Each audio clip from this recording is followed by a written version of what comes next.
you're not like a super money-driven person.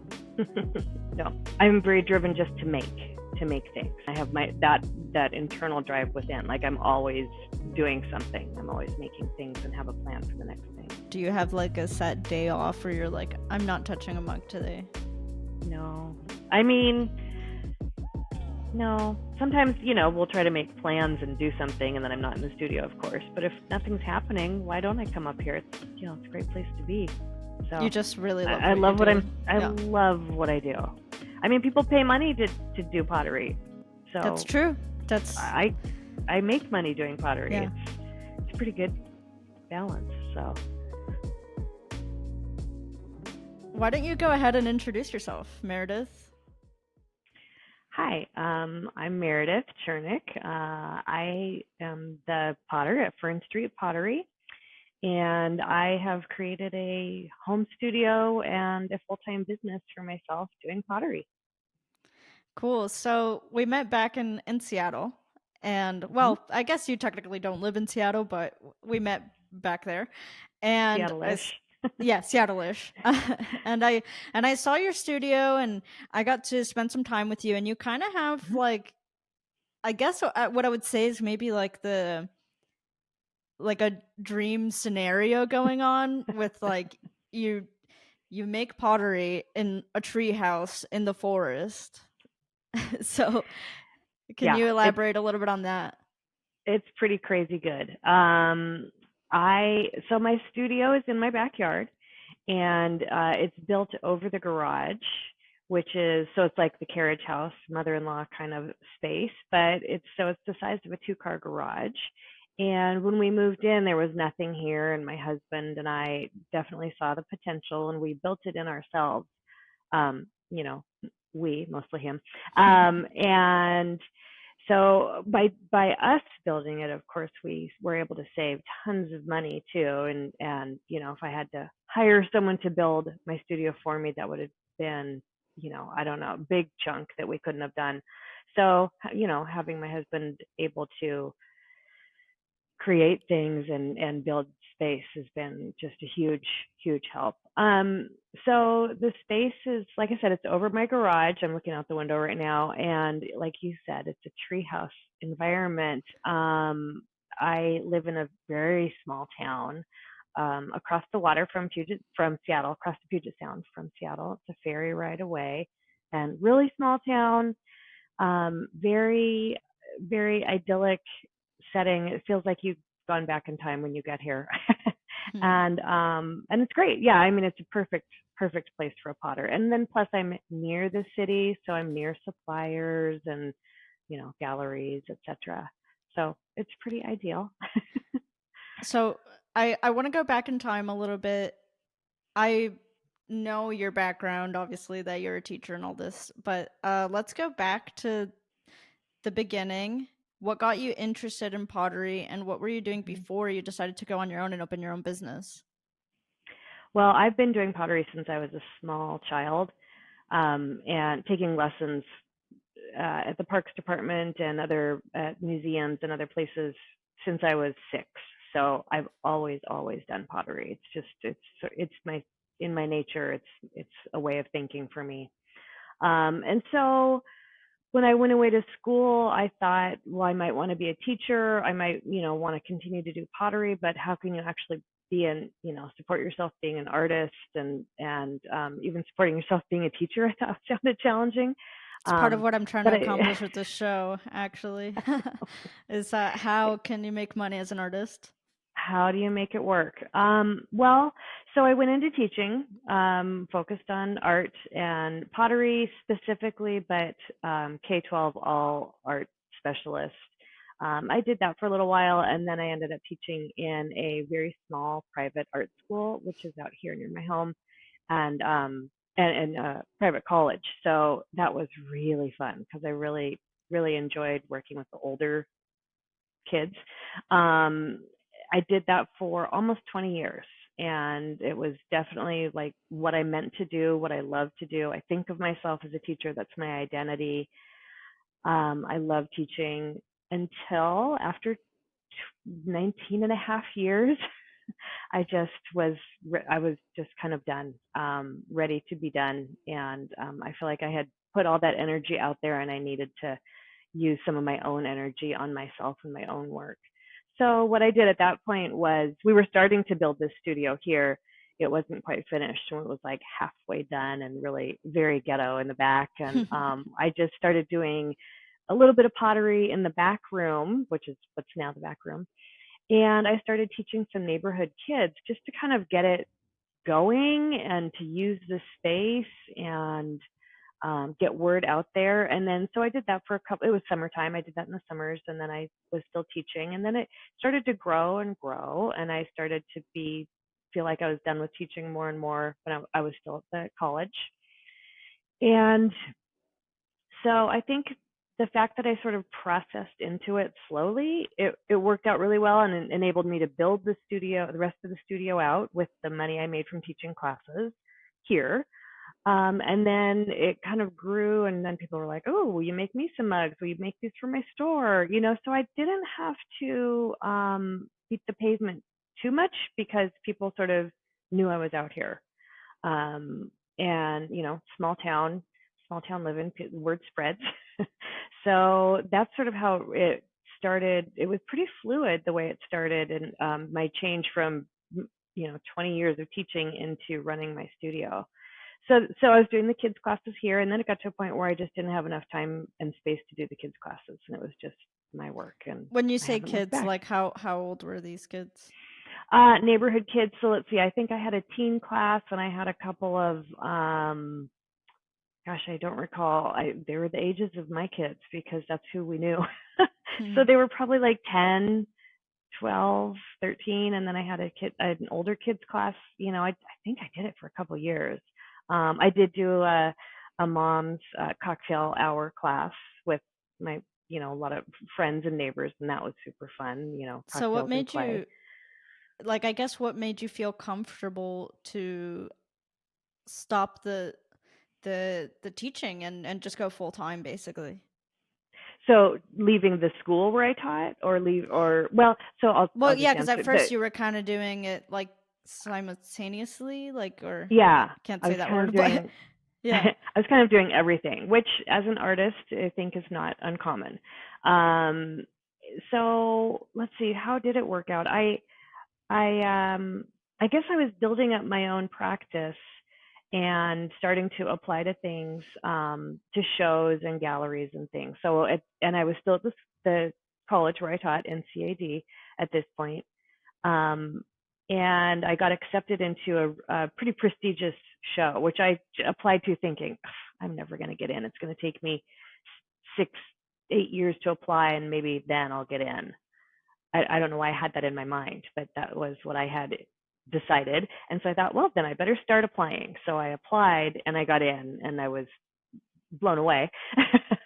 And so that was, I think, a catalyst for me leaving the college where I was teaching, because I had to make enough pottery to sell at this fair. And as I said, I was just kind of, 20 years is a long time in the same Yeah. place to teach, and I was Yes. just kind of, wearing out of it. So I loved it still. I would say that I was a less inspired teacher than I had been, and I didn't want to be that person. I didn't want to be a not inspired teacher, because that's not inspiring. So I felt like it was time for me to move on.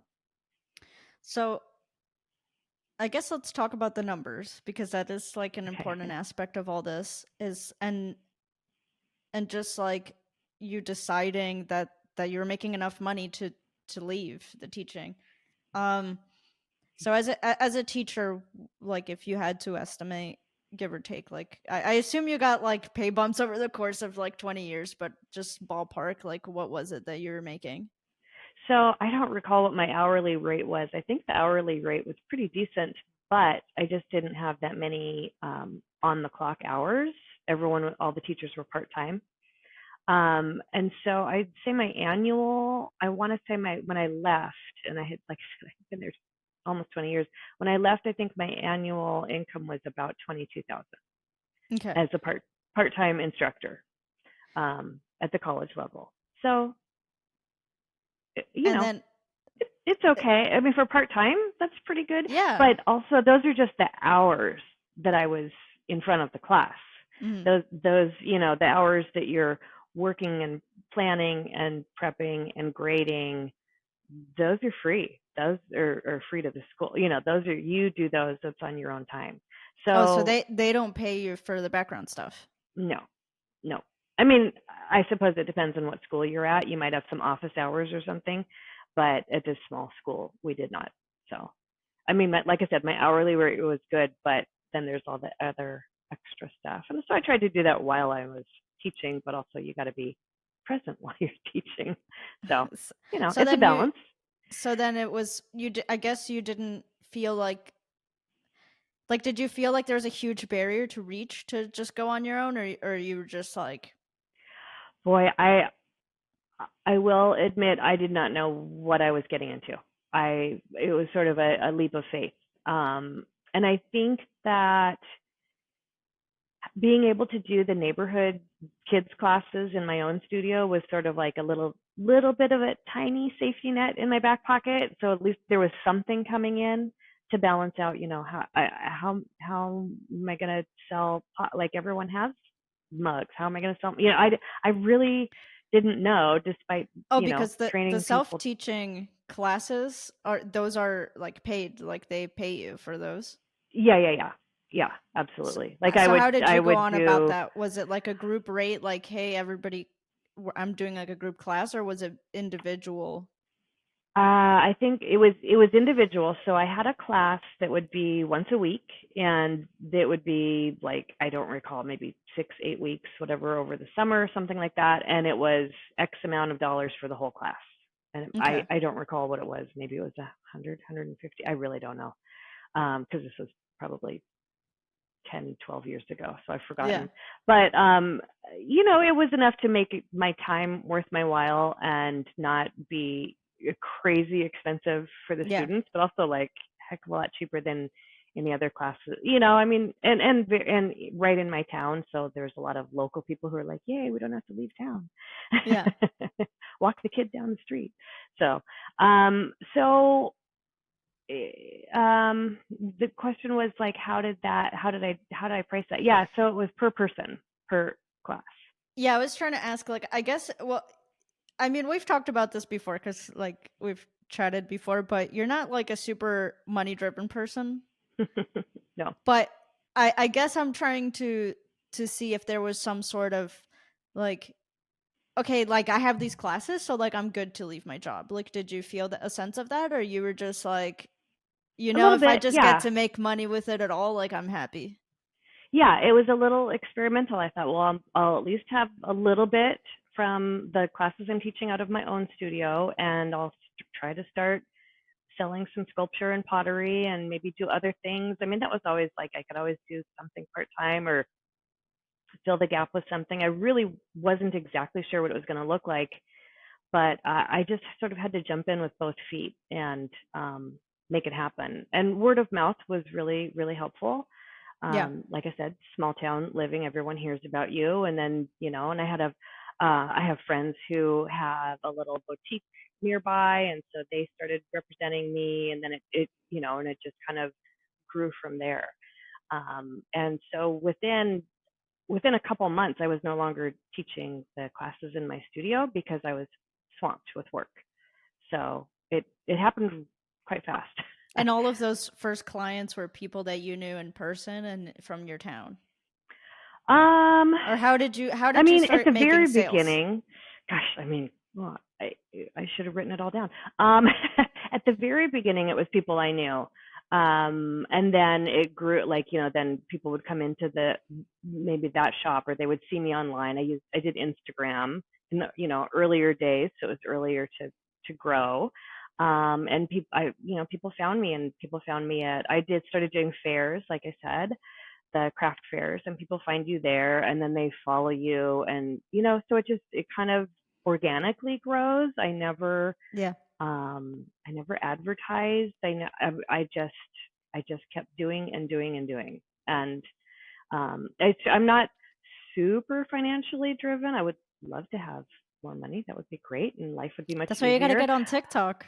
I, but I'm very driven just to make things, and I have that internal drive within. Like I'm always doing something. I'm always making things and have a plan for the next thing. So I guess So I guess I that's guess how at it this grew. point, did you have any other like thing that you wanted to do? You're just all in like as long as I get to make money off of pottery, I'm good. I was pretty pottery focused. I had a time where I was doing some drawings that I had represented in a gallery, a different gallery nearby. Um, and that was very satisfying. But the drawings, they're silver point. I don't know if you're familiar with silver point, but you're drawing with sterling silver on a gesso prepared paper, and it takes forever. It is labor intensive. Yeah, sounds like it. Very, you can get very detailed. I mean, it's a dream for me because I like to just really, get in there. Um, so that was really fun. But it's I will say it's a lot harder for someone to buy something to hang on their wall because you have to have room for it. And maybe I've spent 20 hours on this drawing. Well, I have to reap those 20 hours, and then this drawing that's this big has to cost so much money, and someone has to fall in love with that and put it on their wall, Yeah. right? um, it's much easier to sell mugs and bowls. They cost a lot less, so I'm making less per item, but people can buy them more readily, and they don't And it have seems to. like you can get a good rhythm going and just like be making a lot of them as well. Where like a drawing is Exactly. like that's it, you're just working on that. Where mugs you That can work on one, a lot. yeah, exactly. So it'd be one drawing in a week versus 60 mugs in a week, or whatever I happen to do.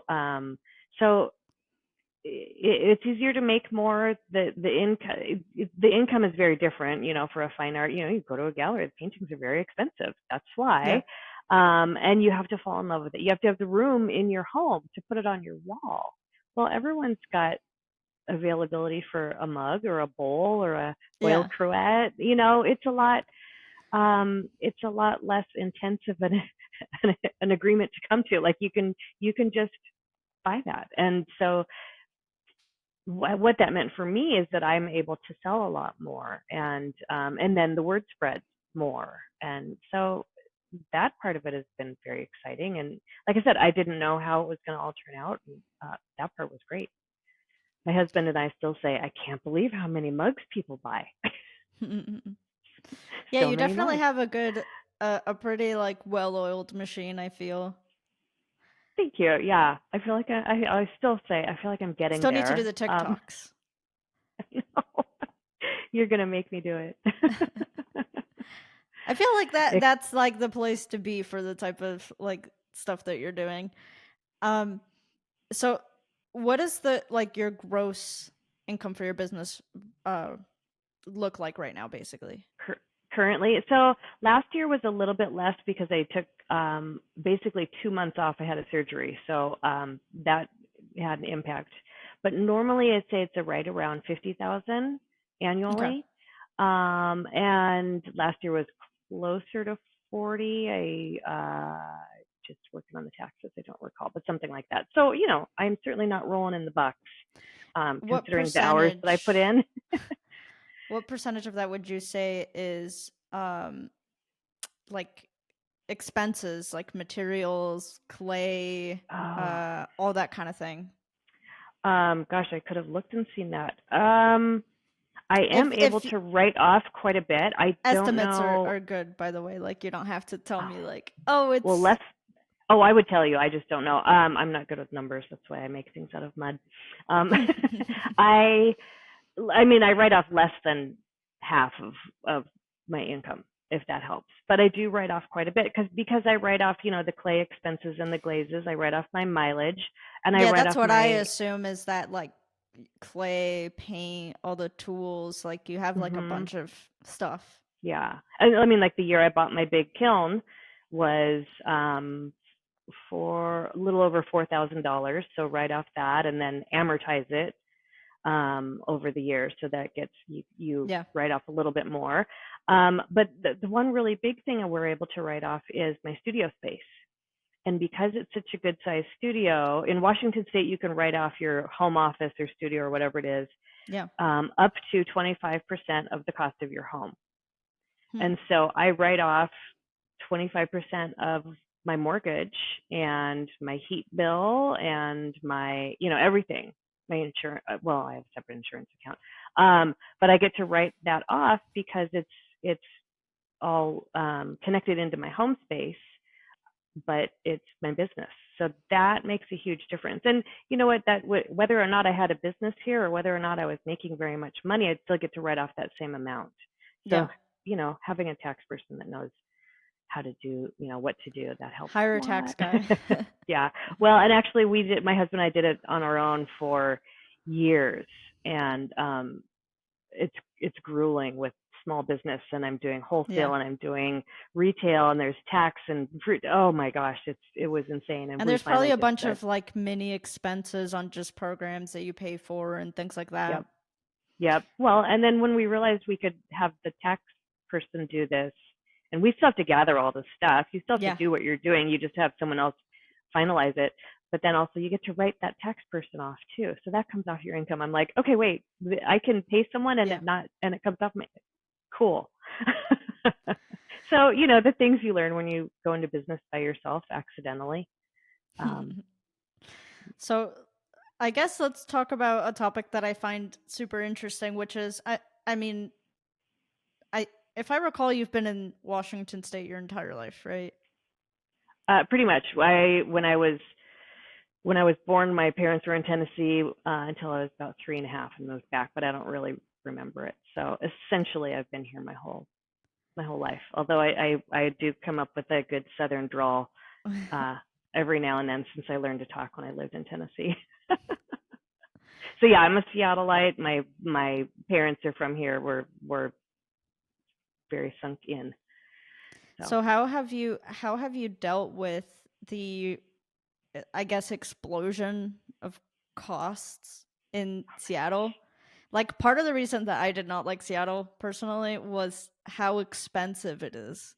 Like it's very expensive. Yeah. so how have you juggled that because I think we were talking like that where you bought your house basically like that used to be a pretty affordable area. Like how have you dealt with the explosion of cost, the explosion of people moving there, the tech boom?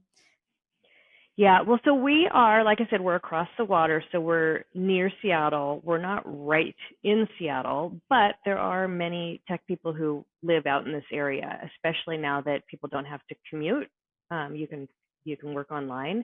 A lot more people live out here now, which has made prices go up even more because it's opened up our very, suburban slash rural area to the tech people downtown. So that has made prices jump. We bought our house 15 years ago, and we actually bought it during, like, right after the bubble burst in '08. Yeah, so you probably So got a great deal on it. so we got a good deal. It was also without going into too much detail, it was Oh, please don't pretty you don't have hardly to lived disclose in. your Oh no, I don't. That's not the No, price. It's the like it was hard. It was lived in hard, and we had to do a lot of work on yeah, that. So so you're it actually fixer couldn't be upper. listed. Yeah. Oh, beyond. Yeah. So that made it even more affordable. And again, since my husband's capable of doing all the building and repairing, and we did some stuff. We hired people for some stuff. So that helped us a lot. I mean, we are a teacher, an artist, whichever I was at the time. Yeah. And my husband works for the county. He works for King County, and so he's not paid like a tech worker, and I'm certainly not paid like a tech worker. So we have to be smart about what we do. We have to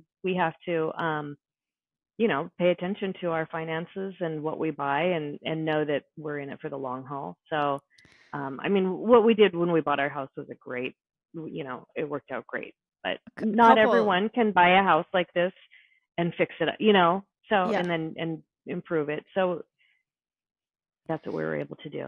So in that vein, I guess like what would you do or what would you say to somebody that's in your position now but the cost of living is like absolutely off the walls?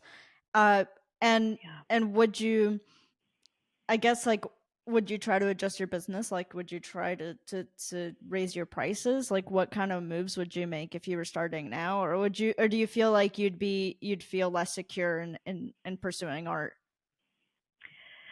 Oh, that's a good question. I mean, as far as like raising prices, I think when you're starting out, you sort of have to have a more reasonable price. You have to undercut prices a little bit. I see a lot of people who are starting out and they price their mugs like people have been selling for 20 years, and it's like, oh, you're Yeah. not ready for that. So I Well, the don't think cost of that's a living good is way so to do it. crazy. They have to make it make sense with the numbers. Yes, but you also have to put your time in and work on your Yeah. craft. You can't just decide you want the money for a piece that doesn't have good craftsmanship. So, I mean, Yeah. that's my personal opinion, I suppose. People do it. But I put my time in. I mean, I've been doing pottery for a long time. Even when I started, my pots weren't as good as they are now because Yeah. I had done it forever, but doing it on a daily basis really makes it better. So what else would I tell someone starting out? I would say to build Get a a side home job. studio, possibly get a side job, but one that where you're networking. Like, so for me, teaching was Mhm. good. If you're working in a gallery, that's great, or in a museum, somewhere, something in the arts that you're contributing and connecting with people is a great way to do it. Not just because of the networking and where your pieces are going to end up, but what you're going to learn, what you're going to get out of it. So I think that if you do have a side gig, to make it something that is worthwhile to your goals. So your side gig should not probably be working at Dairy Queen if you want to be an artist. It should be, even if you're making minimum wage, working at a gallery, Yeah. working in retail, just to make it Yeah, trying to work with the people who are applicable. doing the thing that you do or that Yeah, you want to do.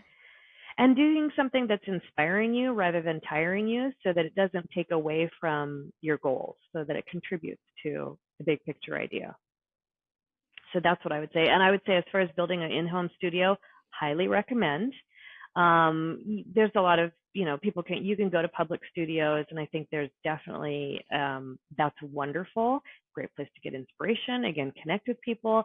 But when you start to get really serious, I feel like I need my own space. Like Yeah. I want to be in charge of my space and know what's coming and going, and knowing how I'm firing, and I'm not messing, someone else's piece isn't going to blow up in the kiln. And if you can start small, you can put your wheel in the laundry room, you can put your wheel in the garage, or your painting studio in the garage. Get some good lighting, get a space heater, and make it happen. I mean, when I originally started this studio, I didn't have running water. I potted up here for 2, maybe 3 years without running water. I had a bucket, and You and you would just take I it up the would bring steps? it was yeah, I would bring it up from the house because I wanted hot water because it was cold up here. And then I would put it in like a big jug with a spigot, so it almost acted like running water. And then it would drain into my sink, which I didn't have any drainage, so it would drain into another bucket. And at the end of the day, I'd bring that bucket outside and I'd like filter it. I'd let it dry off and put the water in the yard and the clay in the garbage, and or recycle the clay, whichever. But so you can start with very little. Um, Would you it have is maybe not. considered leaving Washington or just being in another like I guess more affordable place, or would you have no matter what just made it work in Washington? Like if you were starting now? Um, I don't know. We hadn't really considered leaving Washington because we're both from here. We have family here. There's Yeah. less family here now, so we're sunk into our lives. We love, our lives and our community and the people around us. But as I get older, I can see living anywhere. Honestly, anywhere. Anywhere in the country, anywhere on the planet, especially temporarily. I'd love to go live somewhere else for 2 years. But with Somewhere clay, then you warm. have to, yes, somewhere warm for sure. But with clay, you have to learn the clay body that's in the area, and then how your glazes, or the glazes that are available in the area, are going to react to that clay body. So it's like starting from scratch.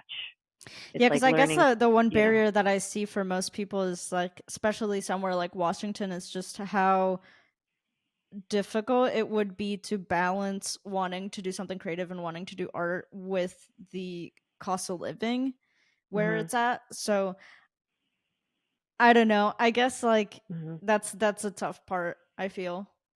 Yeah.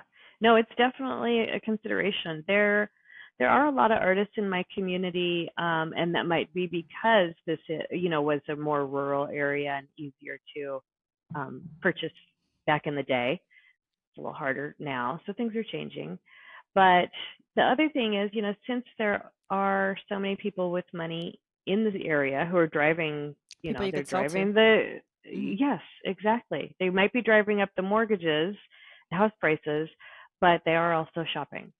And so, I'm very thankful for people who prioritize and buy handmade, because that's what makes my business happen. So we always talk about this, but what would you say to somebody that is like, why would I spend on a custom mug when I could go to Target and get a mug for $20? Exactly. Or $10 even. I'm sure most of us have a $10 mug in our cupboard. Um, I happen to have a lot of really nice mugs, and I have so many of them, not just mine, but other potters that I know and I've collected, that I've made a mug wall, which is now basically like an art installation in my house. Why would you spend more? Because it feels good in your hand, because this handle was made by a human's hand to fit in your hand, rather than a machine. And this mug was made to fit and hold and be cozy. And for those of us who love our coffee or tea, that's a big part of our lives. The way you wake up every morning and you snuggle your coffee cup and you like slowly start to, become one with the world, or not. Those are important times. Like, it's a busy, crazy world we live in, and if you can find, a little small pleasure that is cozy and makes you happy, Yeah. it means everything.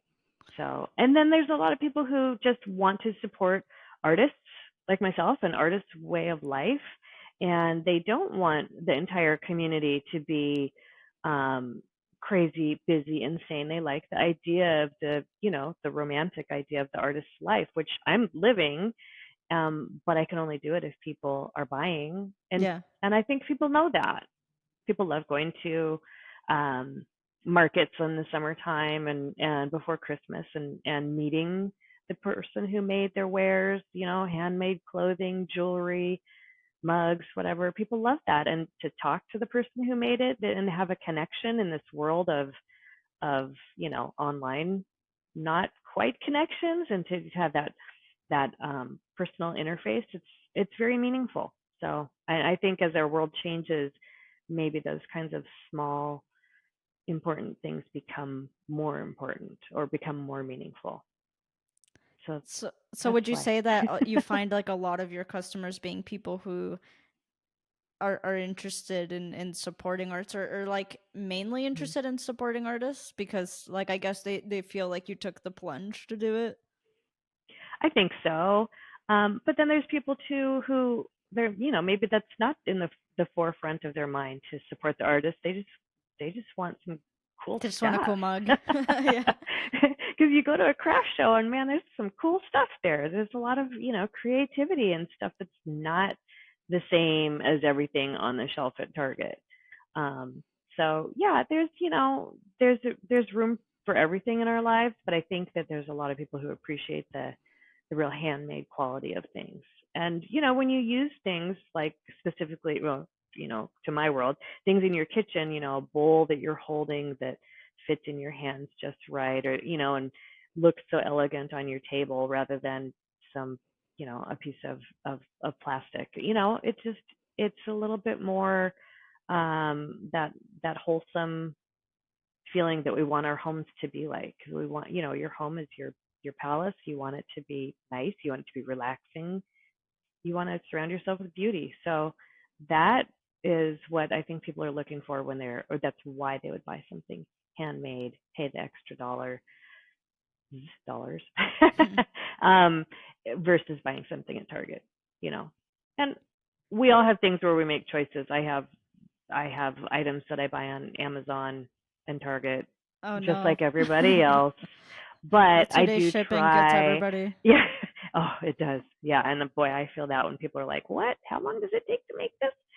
Um, but we all I guess it's a balance of where you're going to save that money. Like I said, we have to be financially responsible, and where you're going to put that money into something that is going to really make you happy and last for a very long time, and it's going to be something that you keep.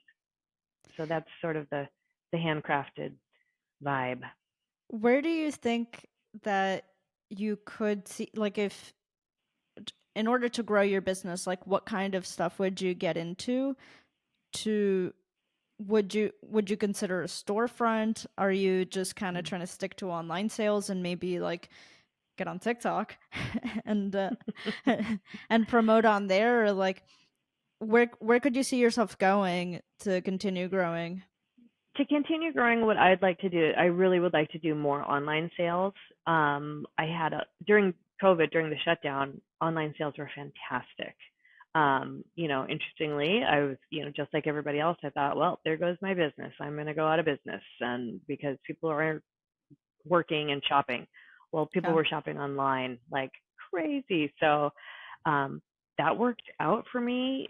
I feel guilty and strange to say so, but it worked out nicely for me. A lot of people discovered me at that point. Now that people are back to shopping in stores, I'm doing more through my boutiques and galleries, but then they take a bigger cut, right? If I sell it online, the Mhm. proceeds come to me. If I sell it through the gallery, they take usually half, sometimes a little bit less, but it's a big markup. Um, on the other hand, there's like I can make 40 mugs and just drop them off and not think about them again. They're going to sell them. Whereas I sell 40, I got to ship them, and so there's Yeah. balance Yeah, there yeah. too.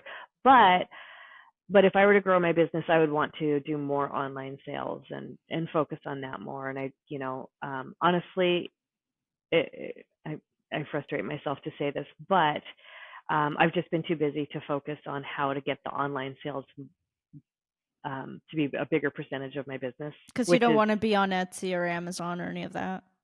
I'm on Etsy just so people can find me there, and then I try to convert them to my Direct website them. because Yeah. that's the smarter thing to do, and Of course, and yeah. actually it's better I pricing hear for that them Etsy too. takes like a really sizable cut. I mean, it's not as much as a gallery, but they sort of nickel and dime you. And the biggest thing about Etsy is you don't own your customer list. You don't have access to. I mean, you could message someone, but when people shop through Oh, you your don't place, know who purchased it. well, I know who purchased it, but I can't like send out a newsletter unless they're my own customer. They've got to come to me, and then I Put can like send them a a newsletter. put a card with a QR code on the thing. Yep. Yep. That's when you saw. Yeah, Yeah. absolutely. So, yeah, so online sales is definitely, increasing that is what I would like to do. But how I've to go seen about some doing some that. crafters, some like on Amazon. Is that hmm something? But you're just I've thought about it. I do have a fellow potter friend who's on Amazon, and she said it was like huge for her business, and it really has worked out for her well. So it is an option. I feel like it's a little bit like Etsy in that then you don't have just as it's much another control. supplier. Yeah, yeah. And unless they then convert to you. But it's a route I could go. I think better SEO is probably something that would work for me more than just putting myself out there on another platform. I think really kind of dialing in what I've got going and doing that kind of work is not very fun for me. So I Well, put I put it off, and one aspect yeah. from Amazon that I think is cool though is that I believe you ship them like everything and they handle the Mhm. individual shipments, which is kind of nice, I feel, because you don't have to do the individual packaging. Right. So I could just they would just market what I have available. They just I think What you they just do have, one yeah. large shipment and they handle the like actual sending out of stuff, but I don't know. Yeah. What do you think about a storefront? Like just being in some downtown and getting a I sort storefront? of have I sort of have little fantasies about it, but I don't really want to do it. So here's what that looks like. When we go on vacation and I go to a seaside town, or we take a day trip somewhere and there's cute boutiques and shops, and I'm like, oh, I could do this. Or when we retire, we could live upstairs in the apartment above the shop, and then I could sell here. Of course, I wouldn't be retired. Yeah. Um, and I could make my pieces here and just but I don't want to manage a store. And then you have to have other things. You Get can't just some have teen your to do own it. where I know, I know. It's just what it comes down to is like I just want to make pots. I don't want to do all the rest of it. And there is more that goes with it, no matter how you manage it, there's more that goes with it. So it's a possibility, especially if we do end up moving somewhere warm to do something like that. So that is something you're Um, looking at it somewhere warm. it's a you never know. It's a possibility. I mean, I didn't know I would be doing this, to be honest. So it could happen, and I love the idea of just having people, walking by as they're on vacation, going, "Oh, how sweet! Let's grab that." And Yeah, I you feel know, like because I've definitely done that where I've seen some shop and I'm like, oh, let me walk in there, and then you end up just buying something even though you didn't right? intend to. So I feel like that's also an avenue of just having foot traffic. Mhm. Yeah, we my husband and I maybe 2 years ago we went on vacation in California, and there's this cute little studio, retail space for sale with an apartment above, Oh, and there's tons of you stuff know, out and there. I was like, this great picture window with the big shelf on it, and I'm like, I could put my wheel in the window and throw in the window. I mean, forget Oh, TikTok, I would be doing it live, and people yeah. would be, I feel like people people would love totally. watching that, and I was like, okay, this is my business model right here. But then you gotta have people do all the other parts and pieces, and because I can't throw pots all day long, I Have you gotta seen glaze glaze painting them with a sometimes. twist? Mm-mm. Painting with a twist. I think I forgot where I've seen them, but basically it's like people they give you wine and stuff, so it's like a hangout Mm. thing. And then you paint and then Mhm. And there's they like an teach you like what instructor. to, yeah, Yeah. yeah, But you're like it's like you could do like a pottery, like and just yeah. teach people, but like maybe have it be Yep. like a girls' night out kind of thing and Girls' night out. Yeah. Girls' night outs are great selling tools. yeah, I feel like you could spin that in a way where like you just have people coming in and just to hang out. Yeah. Well, and where I am is definitely not that. I mean, I am, you've been here. I am Yeah, off yeah. the beaten path for sure. It No, is kind of I'm saying surprising like if you have the storefront, then you could do that if I other have a stuff. storefront, right? So that would be a whole different, yeah, whole different model. And so maybe when I'm tired of um, doing production and making as fast as I'm making these days, because at some point I'm going to be exhausted from it, and I Yeah, might want to change my model. So who knows? The world's a big place. I don't know what. I don't know. On the other hand, I also see us living here forever. yeah. So Well, there's a hard to just say. take the ferry and find some cute spot in the downtown. Yep, yep. Downtown Seattle. Oh, but then I got to commute. Oh, I got a great commute right now. Yeah, your commute is just walking. to... My commute is walking from my back door to my studio. It's pretty great. Yeah. So, So run in that vein, run me through just a regular day in the life, like a Tuesday. Like what is your okay. day like? What does an average day look like for you?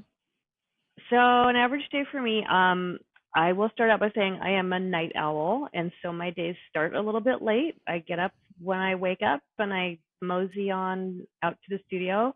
And sometimes I start working at 9:30. Sometimes I start working at noon. It's the It's just freedom of whatever. It's yeah. a lot of freedom after being on a teaching schedule. It's really nice, and it just works for me personally. I'm just I no matter what I do, I'm up late and I sleep late. It's better. So, and I still end up working, 8 sometimes I'll work a 6-hour day, sometimes I'll work a 12-hour day. Like, but Yeah. it averages out to about 8 hours a day. But you're your own boss, so But you just have it's the just freedom. usually on my schedule. And then I go in and I have lunch when I want it, which is usually like 2 or 3 o'clock, and then I come out and I work some more, and I eat dinner maybe around 8, sometimes 7 if my husband's like really hungry and starts making. Um, but so in an average day, I will, I switch days. Like one day I'll throw pots, and then the next day, and then I set them on the shelf and they dry overnight. And the next day I trim them, add handles if they're mugs, um, set them on the shelf to dry, and then I start that. So I do that process every other day basically, unless I'm glazing, in which case I won't be making something that day, throwing. I will be doing glazing. If I unload a kiln, then I glaze. And sometimes it takes me a day, day and a half to glaze a full load. Depends on if it's a little bit more extensive. It'll take me sometimes 3 days to glaze, which I always forget how long glazing takes. And then I Having go done back it for when, 20 once. years. Yeah, like sometimes I'm like, oh, I'm just gonna glaze today. I'm like, oh my god, I'm on day 3 of glazing. What is happening? It just depends on what I'm making and how streamlined the work is, Yeah. basically. I do also have an assistant who works for me, and she comes one or two. Lately, she's been coming 2 mornings a week, and she's here like 2 or 3 hours. Um, and she helps me with glaze prep. So she does some of the stuff that's like sponging, painting some of the color onto the. Um, I have stuff in my mug, so I can't. The bottom, I Yeah, don't want to the spill my tea. Yeah, she paints that on and then sponges it off, and then I do the glazing, but she does the prep stuff for me, and that's abundantly helpful. So if she's then I also have to coordinate when things are happening when she's here, when I'm unloading the kiln, and so there's a lot of how'd you puzzle find her? pieces. She's a neighbor of mine, and she is a mom, and she works for another neighbor of mine up the hill, and that neighbor was changing her business, and so I knew she was available, and lots of mutual friends, and I was like, hey, do are you interested in a couple hours? It's like studio assistant work, Yeah. and nothing glamorous. It's messy, but it's a lot of like repetitive tasks and shipping. She handles most of my shipping, um, and she was like, yeah, she walks here. She lives like 2 blocks from me. And, so it works into her. She has a couple different part-time jobs where she does that, and it works into her lifestyle to be able to like coordinate when her kids need to drive and that she can just walk up here. And so, Yeah, you it have would a be good hard for thing me with to like hire the community. someone.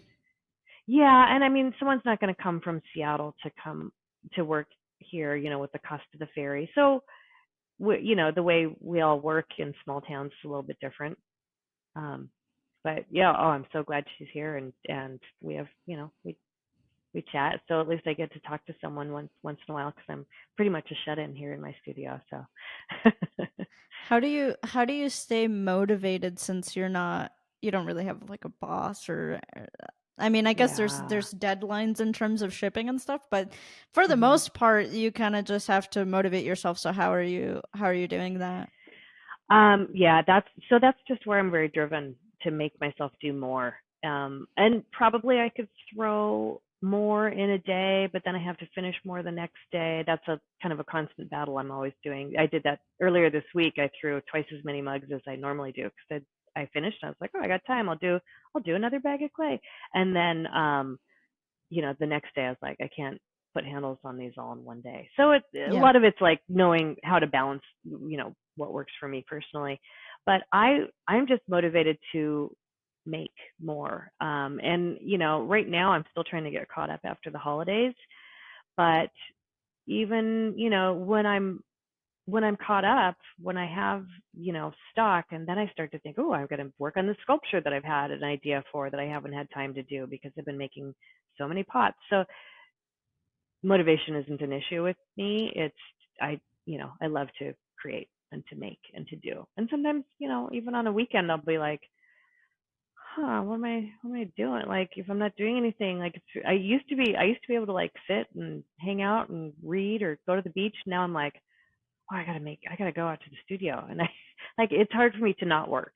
Um I'm a little bit of a busybody in that way, but also like I love what I do. Like you know, I'm making pots. It's so fun.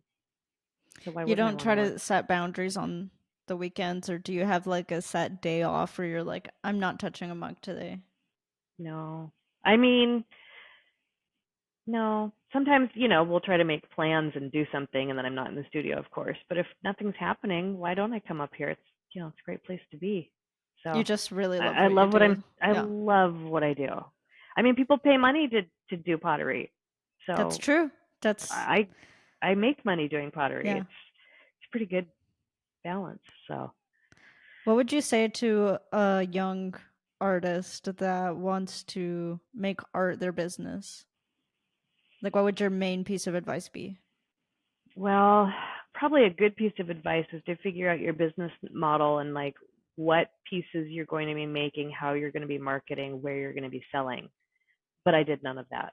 So it's good advice, You but I just don't went know for it. it exactly.